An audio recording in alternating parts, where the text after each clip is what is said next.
إن الحمد لله نحمده ونستعينه ونؤمن به ونتوكل عليه ونعوذ بالله من شرور أنفسنا ومن سيئات أعمالنا من يهده الله فلا مضل له ومن يضلل فلا هادي له وأشهد أن لا إله إلا الله وحده لا شريك له وأشهد أن محمدا عبده ورسوله اللهم صل على محمد وعلى آل محمد كما صليت على إبراهيم وعلى آل إبراهيم وبارك على محمد وعلى آل محمد كما باركت على إبراهيم وعلى آل إبراهيم إنك حميد مجيد يا أيها الذين آمنوا اتقوا الله حق تقاته ولا تموتن إلا وأنتم مسلمون أما بعد فإن خير الكلام كلام الله وخير السنن سنن محمد صلى الله عليه وسلم وشر الأمور محدثاتها وكل محدثة بدعة وكل بدعة ضلالة وكل ضلالة في النار أعوذ بالله من الشيطان الرجيم بسم الله الرحمن الرحيم قل هو الله أحد الله الصمد لم يلد ولم يولد ولم يكن له كفوا أحد പ്രപഞ്ച സൃഷ്ടാവായ അല്ലാഹുവിന്റെ വിധിവിലക്കുകളും നിയമനിർദ്ദേശങ്ങളും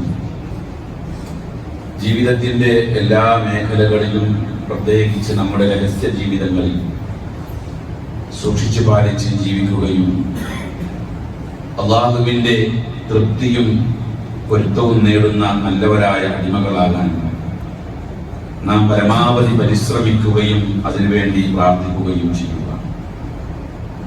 അല്ലാഹു തആല നമ്മെ അത്തരത്തിലുള്ള മുത്തഖീങ്ങളുടെ കൂട്ടത്തിൽ ഉൾപ്പെടുത്തി അനുഗ്രഹിക്കുമാറാകട്ടെ. പ്രിയമുള്ള മുഅ്മിനുകളെ, മുഅ്മിനാത്തുകളെ, ഇൽമിന്റെയും ജഹലിന്റെയും ഇടയിലുള്ള അളവുകോൽ അതെന്താണെന്ന് നിങ്ങൾ അറിഞ്ഞത്? അറിവിന്റെയും അറിവില്ലായ്മയുടെയും ഇടയിലുള്ള അളവുകോൽ എന്താണ്? ഏത് അടിസ്ഥാനപ്പെടുത്തിക്കൊണ്ടാണ് ഒരാൾ അറിവുള്ളവനാവുക? ഏതടിസ്ഥാനപ്പെടുത്തിക്കൊണ്ടാണ് ഒരാൾ അറിവില്ലാത്തവനാവുക? ഇസ്ലാം അതിൽ നൽകുന്ന ഒറ്റ മറുപടി ഇതാണ്: ഒരാൾ അല്ലാഹുവിനെ പറ്റി എത്ര അറിഞ്ഞു അതിന്റെ അടിസ്ഥാനത്തിലാണ് ഒരാൾ അറിവുള്ളവനാവുക, അറിവില്ലാത്തവനാവുക. ഒരാൾക്ക് എല്ലാ അറിവുകളും ഉണ്ടായി, ഒരുപാട് ഇൽമുകൾ എന്ന് പറയപ്പെടുന്നത് അവൻ സമ്പാദിച്ചു. പക്ഷേ അല്ലാഹുവിനെ പറ്റിയുള്ള അടിസ്ഥാന അറിവ് ഇല്ലാതെ പോയാൽ ഇസ്ലാമിന്റെ കാഴ്ചപ്പാടിൽ അവന് കൊടുക്കുന്ന പേര് ജാഹിലി എന്നാണ്. അവൻ ആലിമെന്ന് പേര് കൊടുക്കില്ല. ഇപ്പോ നിങ്ങളുടെ മുമ്പിൽ ഒരു പേര് പറഞ്ഞാൽ ഒരു പക്ഷേ പെട്ടെന്ന് നിങ്ങൾക്ക് അറിഞ്ഞോളണമെന്നില്ല. അംർ ഇബ്നു ഹിഷാം ഇബ്നുൽ മുഗീറ എന്നൊരു വ്യക്തി ഉണ്ടായിരുന്നു. അയാളുടെ പേര് പറഞ്ഞപ്പോൾ നിങ്ങൾക്ക് പെട്ടെന്ന് മനസ്സിലായില്ല. അയാളെ അറിയപ്പെട്ടിരുന്നത് അബുൽ ഹക്കം എന്നാണ്. അറിവുള്ളവരുടെ നേതാവ്, വിജ്ഞാനത്തിന്റെ പിതാവ് എന്നൊക്കെയാണ് അയാൾ അറിയപ്പെട്ടത്. പക്ഷെ നിങ്ങൾ ഇപ്പൊ തന്നെ ഒന്ന് ഗൂഗിൾ ചെയ്ത് നോക്കിയാൽ നിങ്ങൾക്ക് അറിയാം, അബുൽ ഹക്കം എന്ന പേരൊന്ന് ഗൂഗിൾ ചെയ്ത് നോക്കൂ. ആ പേര് നിങ്ങൾക്ക് വരുന്നത് അബൂജാഹിൽ എന്ന പേരിലായിരുന്നു. അബൂജാഹിൽ എന്ന പേരിൽ അറിയപ്പെടുന്ന വ്യക്തിയെ ഇപ്പോൾ നമുക്ക് എല്ലാവർക്കും മനസ്സിലായി. അയാളുടെ ശരിയായ പേര് അംർ ഇബ്നു ഹിശാം ഇബ്നുൽ മുഗീറ എന്നാണ്. ആ നാട്ടുകാര്, മക്കക്കാര് ഒരു കാലഘട്ടത്തിൽ ആ നാട്ടുകാര് മുഴുവൻ ചേർന്ന് അയാളെ അബുൽ ഹക്കം എന്ന് വിളിച്ചെങ്കിൽ അയാളുടെ വിജ്ഞാനത്തിന്റെയും അയാളുടെ ചിന്തയുടെയും യുക്തിയുടെയും വലിപ്പത്തോളം ഉണ്ടാവും. അയാളെ ലോകം പിന്നീട് അറിയുന്നത് അബൂജാഹിൽ എന്നാണ്. എന്തുകൊണ്ടാണ്?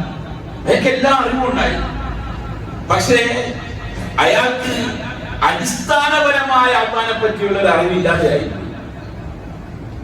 ആ അറിവ് നഷ്ടപ്പെട്ടപ്പോൾ അയാൾ ജാഹിലായി എങ്കിൽ എത്ര അറിവ് ആര് എങ്ങനെ നേടിയാലും അള്ളാഹുവിനെ പറ്റിയുള്ള അറിവ് ഒരാൾക്കില്ല എങ്കിൽ, അടിസ്ഥാന അറിവ് ഇല്ല എങ്കിൽ അവൻ ജാഹിൽ തന്നെ. എന്താണ് അള്ളാഹിനെ പറ്റിയുള്ള അടിസ്ഥാന അറിവ്? നബി സല്ലല്ലാഹു അലൈഹി വസല്ലമയുടെ അരികിൽ യഹൂദികളിൽപ്പെട്ട ചില ആളുകൾ പറഞ്ഞു.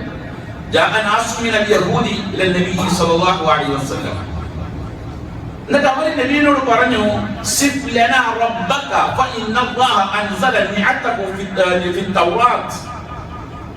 നിന്റെ റബ്ബിനെ പറ്റി നീ ഞങ്ങൾക്കൊന്ന് വിശദീകരിച്ചു തരണം. മുൻകഴിഞ്ഞ വേദങ്ങളിൽ അതാത് പ്രവാചകന്മാർ അവർ റബ്ബിനെ പറ്റി അവരുടെ വേദങ്ങളിൽ വിശദീകരിച്ചു കൊടുത്തിട്ടുണ്ട്. നീ ഒന്ന് നിന്റെ റബ്ബിനെ പറ്റി വിശദീകരിച്ചു തരിക. അവൻ എന്തിൽ നിന്നുണ്ടായതാണ്? അവൻ ഏത് വർഗമാണ്? മിൻ അയ്യി ജിൻസിൻ മിൻ ദഹബിൻ അം ഹുവ മിൻ നുഹാസിൻ അം ഹുവ മിൻ ഫിദ്ദത്തിൻ. വെള്ളി കൊണ്ടുള്ളതാണോ, സ്വർണം കൊണ്ടുള്ളതാണോ, ചെമ്പ് കൊണ്ടുള്ളതാണോ? വഹൽ യഅകുലു വയശ്റബു, തിന്നോ കുടിക്കോ? നിന്റെ റബ്ബ് ആരാണെന്ന് ഞങ്ങൾക്ക് പറഞ്ഞു തരണം. ആ സമയത്ത് അല്ലാഹു തആല വിശുദ്ധ ഖുർആനിലെ അൽ ഇഖ്ലാസ് അധ്യായം അവതരിപ്പിച്ചു. അൽ ഇഖ്ലാസ് അധ്യായത്തിൽ അല്ലാഹുവിനെ പറ്റിയുള്ള അടിസ്ഥാനപരമായ ഒരു അറിവുണ്ട്. അൽ ഇഖ്ലാസ് അധ്യായത്തെ പറ്റി നബി സല്ലല്ലാഹു അലൈഹി വസല്ലം പറഞ്ഞത് അത് തുലുസുൽ ഖുർആൻ എന്നാണ്. ഖുർആനിന്റെ 1/3 ഈ അൽ ഇഖ്ലാസ് അധ്യായത്തിലുണ്ട്. എന്ന് പറഞ്ഞാൽ വിശുദ്ധ ഖുർആൻ 3 ഭാഗങ്ങളാണ്, 3 കാര്യങ്ങളാണ് പറയുന്നത്. ഒന്ന് അല്ലാഹുവിനെ പറ്റി, 2 റിസാലത്തിനെ പറ്റി, 3 പരലോകത്തെ പറ്റി. അപ്പൊ അല്ലാഹുവിനെ പറ്റിയുള്ള എല്ലാ അറിവുകളും ഒരുമിച്ച് കൂടിയ അധ്യായം എന്നാണ് അൽ ഇഖ്ലാസ് അധ്യായത്തെ പറ്റി പറയുന്നത്. നമുക്ക് ഇൻഷാ അല്ലാഹ് മറ്റൊരു ഖുത്ബയിൽ ഇഖ്ലാസിനെ സംബന്ധിച്ചുള്ള വിശദീകരണം പറയാം. ആ അധ്യായത്തിൽ അല്ലാഹുവിനെ പറ്റിയുള്ള അടിസ്ഥാനപരമായ അറിവ് പറഞ്ഞു തരുന്നുണ്ട്. പറയൂ, ഹുവ അവൻ, അതായത് അല്ലാഹു അഹദുൻ, ഏകനാണ്. അല്ലാഹു തആല അസ്സമദ്, അവൻ സർവരും ആശ്രയിക്കുന്നവനാണ്, എല്ലാവരും അവനെയാണ് ആശ്രയിക്കുന്നത്. ലം യലിദ്, അവൻ പ്രസവിച്ചിട്ടില്ല. വലം യൂലദ്, അവൻ ഒരു മാതാവിന്റെയോ പിതാവിന്റെയോ സന്താനമായി ജനിച്ചതുമല്ല. വലം യകുൽ ലഹു കുഫുവൻ അഹദ്, അവന് കിടയത്ത തുല്യനായ മറ്റൊന്നുമില്ല. അല്ലാഹുവിനെ പറ്റിയുള്ള അടിസ്ഥാനപരമായ അറിവാണ്. ഈ അറിവില്ലാതെ കണ്ട് അല്ലാഹുവിനെ പറ്റി ആര് എന്തു പറഞ്ഞാലും അത് ഗൗരവപരമായ കാര്യമാണെന്ന് ഖുർആൻ പറയുന്നു. വിശുദ്ധ ഖുർആൻ 19-ാം അധ്യായം സൂറ മർയമിലെ 88 മുതൽ 95 വരെയുള്ള ആയത്തുകൾ ഈ വിഷയത്തിന്റെ ഗൗരവം കൃത്യമായി പറഞ്ഞു തരുന്നു. അതിൽ 89, 90 ആയത്തിൽ അല്ലാഹു പറഞ്ഞ വാക്ക് ഒരു ഖുത്ബയുടെ പരിമിതിയിൽ നിന്നുകൊണ്ട് എനിക്ക് വിശദീകരിക്കാൻ കഴിയും. അല്ലാഹു പറഞ്ഞു, ലഖദ് ജിഅ്തും ശൈഅൻ ഇദ്ദ, തീർച്ചയായും നിങ്ങൾ ഘോരമായ ഒരു കാര്യമാണ് പറഞ്ഞിട്ടുള്ളത്. അല്ലാഹുവിനെ പറ്റി പറഞ്ഞൊരു വിഷയത്തെ കുറിച്ചാണ് പറയുന്നത്. അടിസ്ഥാനപരമായ അറിവില്ലാതെ അല്ലാഹുവിനെ പറ്റി ഒരു കാര്യം പറഞ്ഞപ്പോൾ അല്ലാഹു പറഞ്ഞതാണ് ലഖദ് ജിഅ്തും ശൈഅൻ ഇദ്ദ, നിങ്ങൾ കൊണ്ടുവന്നത് ഘോരമായ ഒരു വിഷയമാണ്. തകാദു സമാവാതു യതഫത്തർന മിൻഹു, അത് കാരണം, ആ വർത്തമാനം കാരണം ആകാശങ്ങൾ പൊട്ടിപ്പിളരും. വതൻസുൽ അർദു, ഭൂമി വിണ്ടുകീറും. വതഖിറുൽ ജിബാലു ഹത്താ, മലകൾ പൊട്ടിത്തകർന്ന് വീണു പോകാറാവും. അത്രയും ഗൗരവമുള്ള വാക്കാണ് അല്ലാഹുവിനെ പറ്റി അടിസ്ഥാനപരമായ അറിവില്ലാതെ സംസാരിച്ചാൽ ഉണ്ടാകുന്നത്. എന്താ അവര് പറഞ്ഞ വർത്താനം? ഗൗരവമുള്ള വർത്താനം എന്ന് പറഞ്ഞാൽ വർത്താനം എന്താ?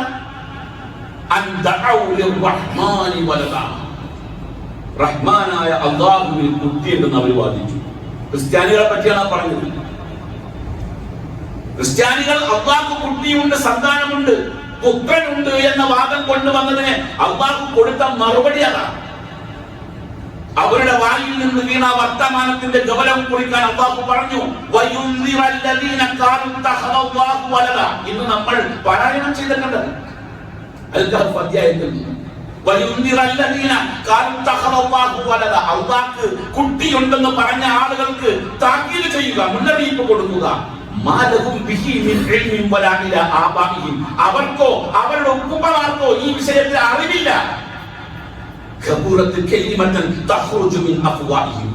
അവരുടെ വായിൽ നിന്നും പുറത്തു വന്ന വർത്താനം വല്ലാത്തൊരു വർത്തമാനമാണ്. അവർ കളവ് മാത്രമാണ് പറഞ്ഞിട്ടുള്ളത്. ഞാൻ ഇത്രയും ആമുഖം പറഞ്ഞത് എന്തിനാണെന്ന് അറിയില്ല. അള്ളാഹിനെ പറ്റി അറിവില്ലായ്മ പറഞ്ഞാൽ, അള്ളാഹിന്റെ മേൽ ആരോപണം പറഞ്ഞാൽ അതിന്റെ ഗൗരവം എത്രത്തോളം ഉണ്ട് എന്ന് നിങ്ങൾ ഇനി പറയാനിരിക്കുന്ന വിഷയവുമായി ബന്ധപ്പെട്ടുകൊണ്ട് അറിയാൻ വേണ്ടിയാണ്. എന്താണ് അക്രമം? ഇപ്പോൾ നടക്കുന്ന അക്രമം എന്താ? നമ്മുടെ നാട്ടിൽ ഒരു കൂട്ടം ആളുകൾ അള്ളാഹിന്റെ മേൽ ഗുരുതരമായ ഗൗരവമുള്ള കളവ് പറഞ്ഞുകൊണ്ടിരിക്കുകയാണ്. അള്ളാഹുവിന് സമന്മാരുണ്ടാക്കുകയാണ്, അള്ളാഹുവിന് പകരക്കാരുണ്ടാക്കുകയാണ്. ഞാൻ ഇതുവരെ ഖുതുബകളിൽ അത്തരം ആളുകളുടെ പേരുകൾ പരാമർശിച്ചിട്ടില്ല. വളരെ സൂചനാപരമായിട്ടാണ് പറഞ്ഞു പോയി. ഇനി ഇത് മൂടി വെച്ച് പറയേണ്ട കാര്യങ്ങളല്ല. ഇനി ഇത് പച്ചക്ക് തുറന്നു പറയണം കുറെ കാര്യങ്ങൾ. ആർക്ക് അരോചകരമായി തോന്നിയാലും, ആർക്ക് ശരിയല്ല എന്ന് തോന്നിയാലും, ഒരു പ്രബോധകൻ എന്ന നിലയിൽ എന്റെ ഉത്തരവാദിത്തമാണ് ഇത് വ്യക്തമാക്കി പറയുക എന്നത്. നമ്മുടെയൊക്കെ നാട്ടിൽ 30 കൊല്ലം മുമ്പ് കോഴിക്കോട് മരിച്ചുപോയ CM അബൂബക്കർ മുസ്ലിയാർ മടവൂർ എന്ന് പറഞ്ഞ ആൾ, അയാളെ പറ്റി ഇപ്പോൾ ഒരു പുതിയ പാട്ട് കൂടെ ഇറങ്ങി. അയാളെ പറ്റി പലതും ഇവിടെ സമൂഹത്തിൽ പറഞ്ഞു. അള്ള കാണും പോലെ കാണും, അള്ള കേൾക്കും പോലെ കേൾക്കും, അറിയും പോലെ അറിയും, മുദബ്ബിറുൽ ആലമാണ് എന്നടക്കം പറഞ്ഞു. മുസ്ലിം സമുദായത്തിന് ആ വർത്തമാനത്തിന്റെ പേരിൽ ഒരു വികാര പ്രകടനം ഉണ്ടായില്ല. ഞാൻ ഇങ്ങനെ ഖുതുബയിൽ അതിന്റെ ഗൗരവം ഈ സമൂഹത്തെ പറഞ്ഞ് ബോധ്യപ്പെടുത്തി തരികയും ചെയ്തു. അള്ളാഹിനെ പറ്റി ഇത്രയും മ്ലേച്ഛകരമായ വർത്തമാനം അള്ളാഹിന്റെ മേൽ ആരോപിച്ചുകൊണ്ട് ഈ സമൂഹത്തിൽ തലപ്പാവ് ധരിച്ച് നടക്കുന്ന മുസ്ലിയാക്കന്മാർ പറഞ്ഞു പ്രചരിപ്പിച്ചിട്ട് ഏതെങ്കിലും മുസ്ലിമിന്റെ വികാരം വ്രണപ്പെട്ടോ? ആരെങ്കിലും തെരുവിലിറങ്ങിയോ? ആരെങ്കിലും ഒരു മുസ്ലിയാരെ വിളിച്ച് ചോദ്യം ചെയ്തോ? നിങ്ങൾ ഈ പറയുന്ന ഗുരുതരമായ കാര്യമാണെന്ന് പറഞ്ഞില്ല.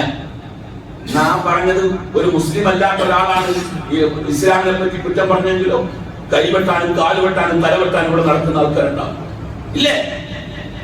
ഒരു മുഅ്മിനിന്റെ വികാരം വ്രണപ്പെടുന്നത് അവന്റെ റബ്ബിനെ പറ്റി ആരോപണം പറയുന്നതായിരിക്കും. അത് ഖുർആൻ വ്യക്തമാക്കി പറഞ്ഞു. ഒരു പുതിയ പാട്ടിറങ്ങി, ഞാനത് മുഴുവൻ കേട്ടിട്ടുണ്ട്. ഞാനതിന് 4 വരെ കേട്ടിട്ടുണ്ട്. നിങ്ങളൊരു പക്ഷെ കേട്ടവരുണ്ടാകും. 5 ഗുരുതരമായ അപകടമാണ് ആ 4 വരിയിൽ തന്നെ ഉള്ളത്. അതിന്റെ അപ്പുറത്തേക്ക് ഞാൻ കേട്ടിട്ടില്ല. അതിൽ ഒന്നാമത്തെ അപകടം എന്താണെന്ന് അറിയാം,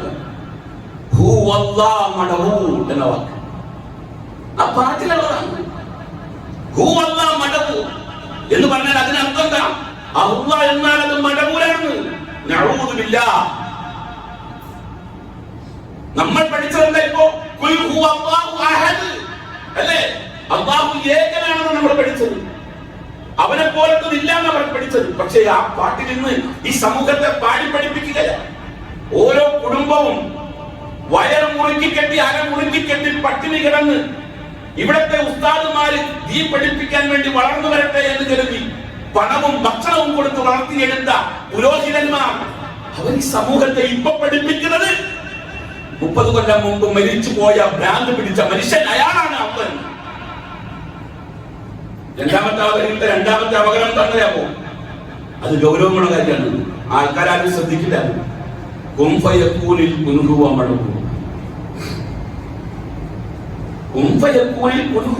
എന്താ അർത്ഥം? മടവൂർ എന്തെങ്കിലും കാര്യം ഉണ്ടാകൂ എന്ന് പറഞ്ഞാൽ അതുടനെ ഉണ്ടാകുന്നു. നിങ്ങൾ മനസ്സിലാക്കുന്ന ഈ വിഷയം, ഇതിന്റെ ഗൗരവം എന്തുകൊണ്ട് സമൂഹം മനസ്സിലാക്കാതെ പോയി?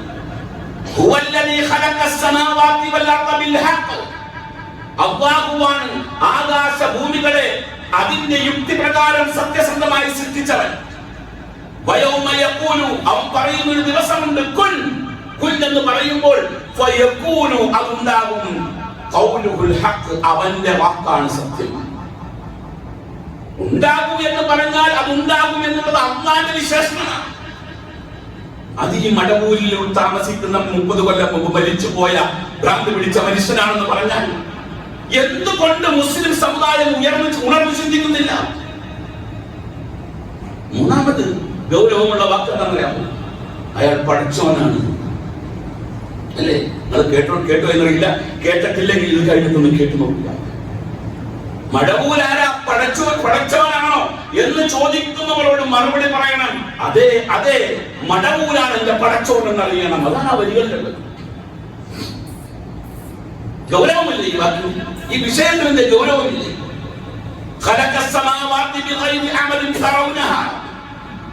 നിങ്ങൾക്ക് കാണാൻ കഴിയുന്ന രൂപത്തിൽ തൂണുകളില്ലാതെ ആകാശങ്ങളെ സൃഷ്ടിച്ചവനാണവൻ. ഭൂമിയിൽ അവൻ തൂണുകളെ ആടുകളായി സൃഷ്ടിച്ചു. അന്തമീതമിക്കും നിങ്ങളെ കൊണ്ട് ഭൂമി ഉലഞ്ഞു പോകാതിരിക്കാൻ. ഈ ഭൂമിയിൽ എല്ലാത്തരം ജീവവർഗങ്ങളെയും വിതറിയിട്ടു. ആകാശത്ത് നിന്ന് മഴയിറക്കി തന്നു. അതിലൂടെ എല്ലാവിധ സസ്യലതാദികളെയും അവൻ മുളപ്പിച്ചെടുത്തു. അതാണ് സൃഷ്ടിപ്പാ പറയുന്നത്. പടച്ചോൻ ആരാണെന്ന് പടച്ചോൻ പറഞ്ഞില്ല. എന്നിട്ട് അതാണ് ഒരു ചോദ്യം. ആ ചോദ്യം ഇത് പറഞ്ഞുകൊണ്ട് നടക്കുന്ന ഈ സമൂഹത്തെ പഠിപ്പിച്ച എല്ലാ പുരോഹിതന്മാരുടെയും നെഞ്ചിൽ തറക്കുന്ന ചോദ്യമാണ്. ഇതൊക്കെ അല്ലാഹുവിന്റെ സൃഷ്ടിപ്പാണ്, പടച്ചോന്റെ സൃഷ്ടിപ്പാണ്.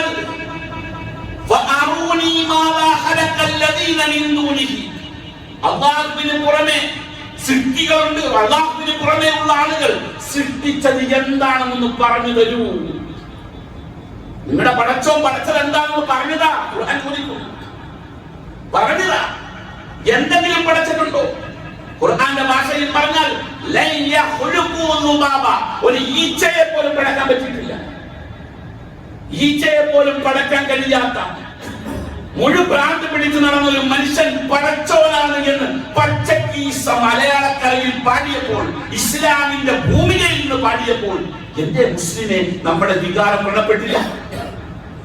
എന്തുകൊണ്ട് നമുക്ക് പ്രയാസം തോന്നിയില്ല? പിടിച്ച് ചോദിക്കാൻ കഴിഞ്ഞില്ല നമുക്ക്? ഇപ്പോഴും പാട്ടായിട്ട് വന്ന സദഖ കൊടുക്കും. ഇപ്പോഴും ആണ്ട് നേർച്ചയ്ക്ക് പണം വേണം പറഞ്ഞാൽ കൊടുക്കും. ഇപ്പോഴും മടവൂരിലേക്ക് നേർച്ചപ്പെട്ടി കൊണ്ടുവന്ന് അതിടും. വലിച്ചെറിയാൻ പഠിക്കണം ഈ ആദർശത്തെ. നാലാമത് പറഞ്ഞ ആ വരിയിലെ നാലാമത്തെ അപകടം, അയാൾ ഉടയോനാണ്. പടച്ചോനാണ്, ഉടയോനാണ്. ആ ആൽബത്തിന്റെ ഹെഡിങ് തന്നെ എന്താ? മടവൂരാര പടച്ചോനാണോ അവൻ ഉടയോനാണെന്നാണ് എന്റെ ആൽബത്തിന്റെ ഹെഡിങ് തന്നെ. ഉടയവൻ ആരാ? ഞങ്ങളുടെ റബ്ബാണ് അല്ലാഹു. യൂലിജുൽ ലൈല ഫിന്നഹാരി വയൂലിജുൻ നഹാറ ഫില്ലൈൽ. രാത്രിയെ പകലിലും പകലിനെ രാത്രിയിലും പ്രവേശിപ്പിച്ചവൻ. വസഖറ ശംസ വൽ ഖമറ, സൂര്യനെയും ചന്ദ്രനെയും സംവിധാനിച്ചവൻ. കുല്ലുൻ യജ്രി ലി അജലിൻ മുസമ്മ, നിശ്ചയിക്കപ്പെട്ട വഴിയിലൂടെ അവയെല്ലാം സഞ്ചരിക്കുന്നു. അതൊക്കെ സൃഷ്ടിച്ചവൻ. അവനാണ് നമ്മുടെ റബ്ബ്. അവനാണ് ഉടയവൻ എന്ന് പറയാൻ പറ്റുന്നത് അവനെ പറ്റിയ. എന്നാൽ വല്ലദീന തദഊന മിൻ ദൂനിഹി, അല്ലാഹുവിന് പുറമെ ഉടയവൻ വാദിച്ചു നടക്കുന്ന ആൾക്കാരുണ്ടല്ലോ, അവർ ഒരു ഈത്തപ്പന കുരുവിന്റെ പാടയുടെ അകത്തുള്ള 4 പേരും ഉടമസ്ഥപ്പെടുത്തുന്നില്ല. നമ്മൾ മനസ്സിലാക്കുന്നതിന്റെ ഗൗരവം. 5ാമത്തെ വാദം കാലങ്ങളായി പറഞ്ഞുകൊണ്ടിരിക്കുന്നതാണ് മുദബ്ബിറാണ്, പ്രപഞ്ചത്തെ നിയന്ത്രിക്കുന്നവൻ. ജാഹിലിയ്യ കാലഘട്ടത്തിലെ ജാഹിലിയ്യാക്കൾക്ക് പോലും ഇല്ലാത്ത വാദം മുസ്ലിം ഉമ്മത്തിന്റെ ലേബലിൽ ഇവിടെ പരസ്യമായി പ്രചരിപ്പിക്കുമ്പോൾ, റബ്ബിന്റെ മുഴുവൻ കഴിവുകളും ഇതേപോലെയുള്ള ജാറങ്ങളിൽ കിടക്കുന്ന ആളുകൾക്ക് വകവെച്ചു കൊടുക്കുമ്പോൾ എന്തുകൊണ്ട് മുസ്ലിം ഉമ്മത്ത് പ്രതികരിക്കുന്നില്ല? നാം പ്രതികരിക്കണം. അല്ലാഹു പറയുന്നില്ലേ, ഖുൽ പറയൂ, അഗൈറല്ലാഹി അബ്ഗി റബ്ബ, അല്ലാഹു അല്ലാത്ത റബ്ബിനെയാണോ ഞാൻ ആഗ്രഹിക്കുന്നത്? വഹുവ റബ്ബു കുല്ലി ഷൈ, അവൻ എല്ലാത്തിന്റെയും റബ്ബായിരിക്കണം. പ്രപഞ്ചത്തിന്റെ റബ്ബ് അല്ലാഹുവാണ്. റബ്ബിനുള്ള എല്ലാ വിശേഷണങ്ങളും ഈ വ്യക്തിക്ക് ചാർത്തിക്കൊടുത്തു. റബ്ബിനുള്ള എല്ലാ ഗുണഗണങ്ങളും ഈ വ്യക്തിക്ക് ചാർത്തിക്കൊടുത്തു. എന്നിട്ട് ഈ സമൂഹത്തിൽ ഇത് പറഞ്ഞ് പ്രചരിപ്പിക്കുമ്പോൾ അല്ലാഹു പറയുന്നുണ്ട്, വഅന്നഹു കാന യഖൂലു സഫീഹുന അലല്ലാഹി ശതത. നമ്മുടെ കൂട്ടത്തിൽ സഫീഹുന എന്നുള്ളവരുണ്ട്. വകാന യഖൂലു സഫീഹുന, നമ്മുടെ കൂട്ടത്തിലുള്ള വിഡ്ഢികൾ പറയുന്നു അലല്ലാഹി, അല്ലാഹുവിന്റെ മേൽ ശതത, ആവശ്യമില്ലാത്ത കളവ് വർത്തമാനങ്ങൾ അല്ലാഹുവിന്റെ മേൽ പറയുന്നു. അല്ലാഹുവിനോട് സമന്മാരെ സൃഷ്ടിക്കുക എന്നുള്ളത് നിസ്സാര വിഷയമല്ല. അതിവിടെയുള്ള മുസ്ലിം അല്ലാത്ത ഒരാൾ സൃഷ്ടിച്ചാൽ നമുക്ക് വേദനയില്ല. അത് അവനും അവന്റെ മതവും തമ്മിലുള്ളതല്ല. ഇത് ലാ ഇലാഹ ഇല്ലല്ലാഹ് പറഞ്ഞ് പ്രചരിപ്പിക്കുന്ന, അതിനുവേണ്ടി ജീവിതം മുഴുവൻ ഒഴിഞ്ഞു വെച്ച് അല്ലാഹുവിന്റെ ദീൻ ഇവിടെ ഉയർന്നു കാണണമെന്ന് ആഗ്രഹിക്കുന്ന, അധ്വാനിച്ച് ചോര വിയർപ്പാക്കി അതിൽ നിന്നുള്ള പണം കൊണ്ട് മസ്ജിദുകൾ ഉണ്ടാക്കി, മദ്രസകൾ ഉണ്ടാക്കി ഇവിടെ ദീൻ വളരണമെന്ന് ആഗ്രഹിക്കുന്ന ഓരോ മുസ്ലിമിന്റെയും അവരുടെ അടിസ്ഥാന വിശ്വാസത്തെ കുളം തോണ്ടുന്ന തരത്തിലുള്ള പ്രചരണമല്ലേ ഈ മുസ്ലിയാക്കന്മാർ ഈ സമൂഹത്തിന്റെ ഇടയിൽ പ്രചരിപ്പിക്കുന്നത്? ഞാൻ ഇങ്ങനെയൊന്നും ഈ മിമ്പറിൽ നിന്ന് ഈ 10 കൊല്ലത്തിനിടയിൽ ഞാൻ പറഞ്ഞിട്ടില്ല. ഇത്രയും ഗൗരവത്തിൽ, ഇത്രയും വേദനയോടെ ഞാൻ പറഞ്ഞിട്ടില്ല. ഈ വർത്തമാനം കേട്ട ആ രാത്രി ഉറങ്ങാൻ കഴിഞ്ഞിട്ടില്ല. നമ്മുടെ റബ്ബിനെ പറ്റി പറഞ്ഞ വർത്താനം റസൂൽ സല്ലല്ലാഹു അലൈഹി വസല്ലം അബ്ദുല്ലാഹ് റളിയല്ലാഹു അൻഹു പറയുകയാണ്, അല്ലാഹുവിന്റെ റസൂലിനോട് ഞാൻ ചോദിച്ചു, അയ്യുദ്ദംബി അഅലം ഇൻദല്ലാഹ്, അല്ലാഹുവിന്റെ അടുക്കൽ ഗൗരവമുള്ള വർത്താനം ഏതാ? ഏതാ ഗൗരവമുള്ള തിന്മ ഏതാ അല്ലാഹുവിന്റെ അടുക്കൽ? നബി സല്ലല്ലാഹു അലൈഹി വസല്ലം പറഞ്ഞു, അൻ തജ്അല ലില്ലാഹി നിദ്ദ വഹുവ ഖലഖക, അവൻ നിന്നെ സൃഷ്ടിച്ചവനാണ് എന്നിരിക്കെ അവൻ സമന്മാരെ ഉണ്ടാക്കുക. അതാണ് ഗൗരവമുള്ള തിന്മ. ബാക്കി കേട്ട് താഴെയുള്ള ബാക്കിയെല്ലാം വളരെ ചെറിയ കാര്യങ്ങളാണ്. അല്ലാഹു നിന്നെ സൃഷ്ടിച്ചു എന്നിരിക്കെ അവന് പകരക്കാരെ ഉണ്ടാക്കൽ. ഖുൽ അഇന്നകും ലതക്ഫുറൂന ബില്ലദീ ഖലഖൽ അർള ഫീ യൗമൈൻ, 2 ദിവസം കൊണ്ട് ഭൂമിയെ സൃഷ്ടിച്ച നിന്റെ റബ്ബിനെ നീ നിഷേധിക്കുകയാണോ?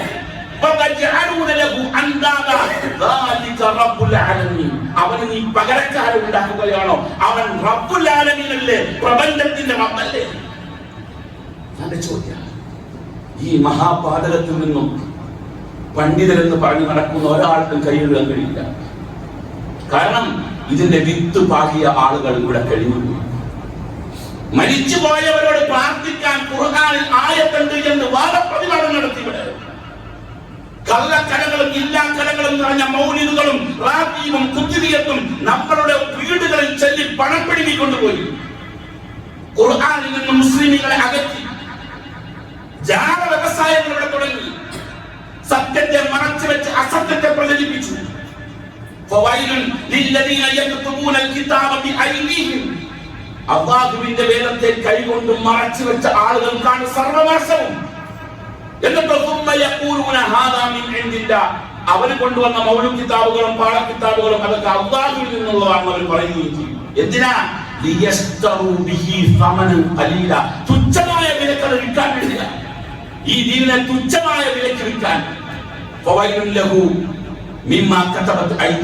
അവരുടെ കൈകൊണ്ട് എഴുതി ഉണ്ടാക്കിയതിനെല്ലാം സർവനാശം. അതിലൂടെ അവർ സമ്പാദിച്ചു കൂട്ടിയതിനും സർവനാശം. വ്യക്തമായി പറഞ്ഞിട്ടുണ്ട്. അതുകൊണ്ട് മുഅ്മിനുകളെ, വിശ്വാസികളെ, വാത്സല്യനിധികളായ സഹോദരങ്ങളെ, ജാഗ്രത പാലിക്കണം. നമ്മുടെ വിശ്വാസത്തെ, നമ്മുടെ ഈമാനിനെ തലപ്പാവുകാരികൾ ചൂഷണം ചെയ്യുകയാണ്. നമ്മൾ ജാഗ്രത കാണിക്കണം. ഇത് പറഞ്ഞാൽ, ഇത് പരസ്യമായി പറഞ്ഞാൽ അവൻ വഹാബിയായി, അവനെ കണ്ടാൽ മിണ്ടരുത്, അവനോട് സലാം പറയരുത്, അവനുമായി വിവാഹബന്ധം പാടില്ല, അവർ പിഴച്ചവരാണ്, പിഴപ്പിക്കുന്നവരാണ്. ഇത് കാലങ്ങളായി ഈ സമൂഹത്തിന്റെ മേൽ പറയുന്നു. പക്ഷേ നമ്മൾ തൗഹീദുമായി മുന്നോട്ട് പോയിക്കൊണ്ടിരിക്കുകയാണ്. പക്ഷേ ഇത്തരത്തിലുള്ള ഗുരുതരമായ വാദം ഈ സമൂഹത്തിൽ പ്രചരിപ്പിക്കുന്നവർ ആരായാലും അവർക്കെതിരെ ശബ്ദമുയർത്താനുള്ളതായ ഈമാൻ നമുക്കുണ്ടായിരിക്കണം. അല്ലാഹു നമുക്കതിന് തൗഫീഖ് തന്ന് അനുഗ്രഹിക്കുമാറാകട്ടെ. അഖൂലു ഖൗലി ഹാദാ വഅസ്തഗ്ഫിറുല്ലാഹ ലി വലക്കും വഅസ്തഗ്ഫിറു അന്നി വഅൻകും വഅൻ ജമീഇൽ മുസ്ലിമീന വൽ മുഅ്മിനീന അജ്മഈന ഫസ്തഗ്ഫിറു ഇന്നഹു തആല മലികുൻ റഊഫുർ റഹീം.